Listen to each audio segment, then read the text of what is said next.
علیکم جی 8612 unit number جو ہے 1 اور کوشچن نمبر 2 پروفیشنلزم. یہ ایک چھوٹا سا سوال ہے، اس کو آپ لوگ خود ریڈ کر لیں، کوئی اتنا خاص نہیں ہے. اس کے بعد کوشچن نمبر 3 جو ہے یہ اہمیت کا حامل ہے. پہلا اور تیسرا ان میں سے ایک سوال آپ لوگوں کا خاص طور پر آنا ہے. اگر آپ یہ آڈیو ہی سن لیں تو انشاءاللہ آپ کو سوال ادھر ہی تیار ہو جائے گا، آپ کو کتاب پڑھنے کی ضرورت بھی نہیں پڑے گی. جن لوگوں نے ابھی تک سبسکرائب نہیں کیا سب سے پہلے اسے سبسکرائب کر لیں تاکہ آپ کو آگے آنے والے لیکچرز جتنے بھی ہیں وہ سارے ساتھ ساتھ ملتے رہیں. یہ ٹیچنگ ایز پروفیشن، ٹیچنگ کیا ہے؟ تو کہتے ہیں عمومی سطح پر جو سب سے زیادہ موزوں دکھائی دیتی ہے، عام طور پر کہتے ہیں ٹیچنگ ایسی ایک ایکٹیویٹی ہے جو بنی نوع انسان کو مصروف رکھتی ہے. اب تعلیم ایک وسیع اور ایک بہت بڑی تنظیم ہے جس میں ٹیچنگ کا کردار ممکن ہو یا نہ ہو. اگر تدریسی ارادی سرگرمی ہے تو ہم کس مقصد کے لیے اس میں مصروف ہوتے ہیں؟ اس کا جواب وضاحت کے لیے بڑا نہیں ہے. اب ٹیچنگ کا مقصد جو ہوتا ہے وہ لرننگ حاصل کرنا ہوتا ہے اور یہ اس کا ایک اہم رزلٹ ہوتا ہے. تو یہ دلائل دیتے ہیں کہ مؤثر ٹیچنگ کا ایک جو کانسیپٹ ہے وہ کرداروی مہارتیں حاصل کرنے کا بنیادی معاملہ ہے. اب موجودہ دور کی سیاسی اور پیشہ ورانہ تعلیم کی ایک عمدہ مثال ہے. تو آگے دیکھتے ہیں کہ وہ درجہ جس میں کسی قسم کی تحقیق مؤثر تدریس کے بارے میں کچھ جاننے کے لیے ضروری ہے. یہ بات قابل تجسس ہے کہ بلا شبہ تدریسی علم کو یہ بہتر بنانے کی ایک کوشش ہے. اور عام طور پر دیکھیں کہ تدریس کے اصولوں کی پیروی کی جائے، اگر اچھی یا بری تدریس زیادہ ٹیکنیکل اور منظم نہ ہو تو بہرحال دیکھتے ہیں کہ آگے اس میں کیا دیا ہوا ہے کہ اچھے استاد کے لیے ضروری ہے کہ وہ ایک فنکار کی طرح ہونا چاہیے. وہ اظہار کی خوبیوں کا مالک ہو، یعنی اپنی کوالٹیز کو ہڈن نہ کرے، کریٹیو ہونا چاہیے اسے، اور اس کے جو کانسیپٹ ہوں وہ گاڈ گفٹڈ ہوں. لیکن ایسی خصوصیات جو موزوں انداز سے کسی تصویر یا خیال کو یا تغیراتی اصولوں کو پیش نہ کر سکیں ان کی ضرورت ہی نہیں ہے. یوں ایک جیسے کہ مزاحیہ فنکار کی طرح جو مؤثر اور مختصر انداز میں نفس مضمون کو سامعین کے موڈ کے مطابق پیش کرتا ہے، اسی طرح ایک اچھے استاد کو بھی چاہیے کہ وہ اس بات کا ادراک رکھتا ہو کہ کیسے ایک ٹیچنگ کی جاتی ہے. استاد کے فنکاری کا پہلو ہمیں موضوع کے قریب لاتا ہے اور یہی استاد کی ایک ہنر مندی ہوتی ہے. اور استاد جو ہے معیارات کو اور منظم تربیت دینے میں مشکل محسوس کرتا ہے، اپنے وسیع تر حالات میں اس کا اطلاق کرنا مشکل سمجھتا ہے. تو آگے ہیں جی پیشہ اور مشغلہ. ہم پیچھے پڑھ رہے تھے ابھی پیشہ اور مشغلہ کیا چیز تھی. پیشہ اور مشغلہ میں سب سے پہلے فرق کرنا ضروری ہے. بحث کے بعد ثابت ہوا کہ پیشے اور مشغلے کے تصورات کی وضاحت میں پس و پیش یا تذبذب ہے اور ان تصورات میں واضح فرق کرنا مشکل ہے.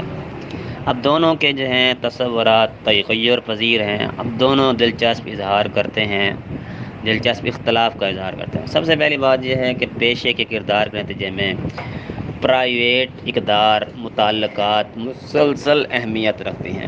تدریس کا تصور جو ہوتا ہے ٹیچنگ کا مشغلے سے قریب ہوتا ہے، لیکن ہم پیشہ ورانہ نقطہ نظر کو زیادہ طور پر سامنے رکھتے ہیں. مشغلے کے بجائے پیشہ ورانہ چیزوں کو زیادہ سامنے رکھی جاتی ہیں.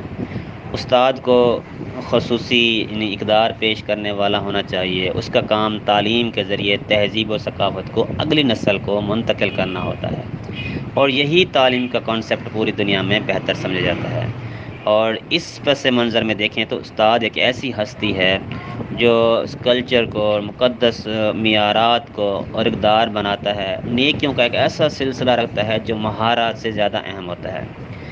یہاں پر ہی ہم تدریس میں جو ہے مشاغل اور پیشوں میں امتیاز زیادہ نمایاں ہو رہا ہوتا ہے اور استاد کو زیادہ تنقید کا سامنا کرنا پڑتا ہے، جبکہ پیشہ ورانہ تصورات کو علم اور مہارتوں میں غیر موزونیت کا سامنا ہے. اکثر کورس ذاتی اور پرائیویٹ لحاظ سے ناکام تصور ہوتے ہیں. اب جن کورسز کو ناکام یا نامکمل تصور کیا جاتا ہے وہ تدریس میں بھی اپنا مقام نہیں رکھتے۔ اب پیشہ ورانہ تصورات کیا ہوتے ہیں؟ یہ استاد کی پیشہ وری اساتذہ پر توجہ مرتکز کرتی ہے۔ جیسے پیشہ ورانہ قابلیتیں ہوتی ہیں، اپنی ملازمت میں اچھا ہو، بلند معیارات ہوں، مہارت حاصل کر سکے۔ ٹھیک ہے جی۔ اب موجودہ دور میں اساتذہ میں پیشہ ورانیت کی ترجمانی ہے، استاد کی مشکل پسندی کی لمبائی ہے اور اس کی مہارتوں کے استعمال کی صلاحیت کی لمبائی جیسی شرائط پر کی جاتی ہے۔ تو فلپس جو ہے وہ کہتا ہے جب استاد اپنے اعمال اور رجحانات کو جانچنے کے لیے معیارات مہارات کا استعمال بطور تنقیدی معیار کے کرتا ہے تو اس کی پروفیشنلزم میں اضافہ ہوتا ہے۔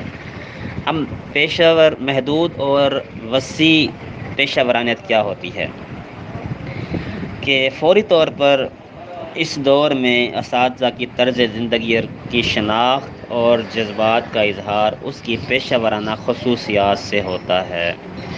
یہ تصور یہ ہے کہ ہمارا جھکاؤ واضح اور صاف طور پر پرائیویٹ اور ذاتی عوامی یا پیشہ ور مشاہدے کی طرف مائل ہے۔ ہم جو ہیں اس کے بارے میں دیکھتے ہیں کہ یہ تعلیمی پیشہ ورانیت کے تصور کو جانچنے کے لیے مفید ثابت ہو سکتا ہے یا نہیں ہو سکتا۔ تو اس میں ہم دیکھتے ہیں کہ کیا چیز ہے، تعلیمی پیشہ ورانیت کا ایک وسیع نقطہ نظر ہے جو دیگر شعبوں جیسے میڈیکل، قانون کی میں تعلیم کی عزت و وقار چاہتا ہے۔ یہاں پر یہ بات کی جا رہی ہے کہ ایک تعلیم مطلب جو استاد جو ہوتے ہیں وہ صرف ٹیچنگ میں نہیں ہوتے، جیسے کوئی کام سکھایا جاتا ہے یا دوسرے پیشے ہیں، ان کے اندر بھی جو قابل لوگ ہوتے ہیں وہ استاد مانے جاتے ہیں۔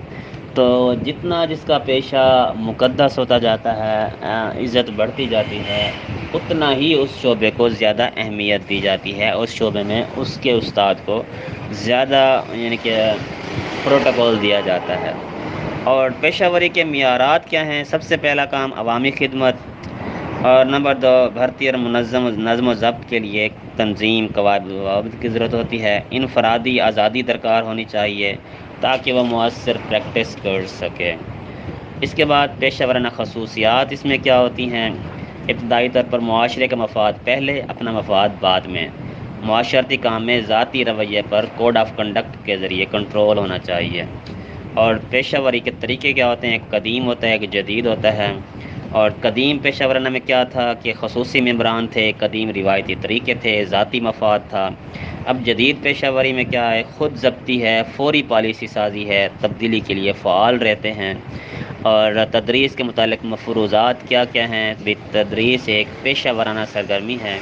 کسی بھی پیشہ ورانہ مہم کا اخلاقیات اور غور و فکر سے انتہائی گہرا تعلق ہوتا ہے، اور تدریس بھی ایک اہم کاروباری اقدام یا مہم ہے۔ ٹھیک ہے جی۔ اس کے بعد مؤثر ٹیچنگ بھی چھوٹا سا سوال ہے، یہ بھی آپ لوگ خود کر لیں گے۔